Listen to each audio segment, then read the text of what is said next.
စိတ်တွေညစ်နေပြီးတော့အရင်ကခံစားနေရတယ်ဆိုလို့ရှိရင်အရာအလုံးကခဏလေးတွေပါပဲမမြဲဘူးလို့တွေးလိုက်တယ်ဆိုရင်သိမခံစားရတော့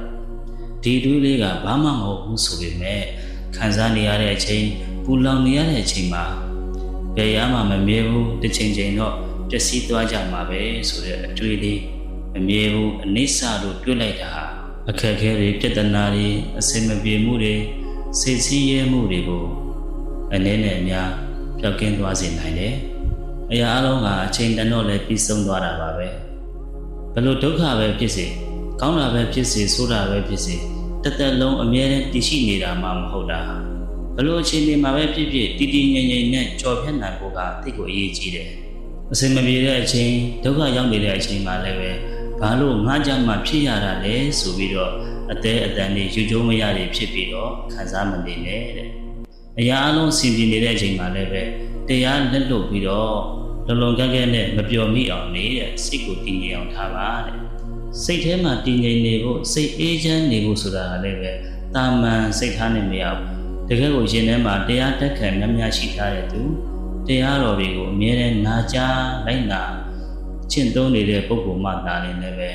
လောဒန်ရဲ့အကောင်းဆိုးတွေနဲ့ကြုံလာတဲ့အခါမှာတည်တည်ငြိမ်ငြိမ်နဲ့ဖြတ်သန်းနိုင်မှာဖြစ်တယ်အထူးအားဖြင့်တတိပဒံတရား၄ပါးဆိုတာရှိတယ်။ကာယ ानु ပဒနာတတိပဒံဝေဒနာ ानु ပဒနာတတိပဒံစိတ် ानु ပဒနာတတိပဒံဓမ္မ ानु ပဒနာတတိပဒံဆိုပြီးတော့တတိပဒံတရား၄ပါးရှိတယ်။အဲ့ဒီတတိပဒံတရား၄ပါးကိုအကျဉ်းချင်းအဖန်ဖန်ကြိုးစားအားထုတ်ထားတဲ့ရှုမှတ်ပွားများထားတဲ့ပုဂ္ဂိုလ်ဆိုလို့ရှိရင်ပို့ပြီးတော့တည်ငြိမ်တယ်။ဘလို့လောရံပဲကြုံလာသူကမတုံလို့တော့ဒီနေ့တော့အရာအလုံးကပြည့်စုံသွားမှာပဲဘယ်ဟာမှအကြာကြီးရှိမနေဘူးဆိုတဲ့သူ့မှာမှန်ကန်တဲ့အတွေ့အကောင်းမြင်တတ်တဲ့စိတ်ထားလေးရှိတယ်။အဆိုးတွေနဲ့ကြုံလာလို့ရှိရင်လည်းဘယ်ဟာမှမမြဲပါလားအနိစ္စပါလားတစ်ချိန်ကျရင်တော့ပျက်စီးသွားမှာပါလားဆိုတဲ့အဲ့လိုတရားလေးနဲ့ဆင်ခြင်လိုက်တဲ့အတွက်ကြောင့်စိတ်သက်သာရာရတယ်ပေါ့ပူလောင်မှုတွေကဝေးတယ်။ဒါကြောင့်ဥစဉ်အပါဝင်အလုံးသောပုဂ္ဂိုလ်တွေကကိုယ့်ရဲ့ရှင်ထဲမှာတရားအသိလေးများများရှိထားဖို့လိုတယ်။တိုင်းနာချင်းကြံကြိုးစားအားထုတ်ထားဖို့လိုတယ်။တရားသိတွေအများကြီးတိုးပွားအောင်လေ့လာစီဖို့တတိပဒံတရား၄ပါးကိုအမြဲတမ်းပွားများအားထုတ်ပြီးရင်စိတ်အေးချမ်းမှုတွေရစိတ်အေးချမ်းမှုတွေရပြီးတော့ဘလို့အခြေအနေမျိုးမှမဆိုမတုံမလှုပ်ပဲနဲ့တည်ငြိမ်စွာကြော်ဖြတ်နိုင်ပါလိမ့်မယ်။ဒါကြောင့်ဒီနေ့ကစပြီးတော့ဘလို့ရပဲကြုံလာ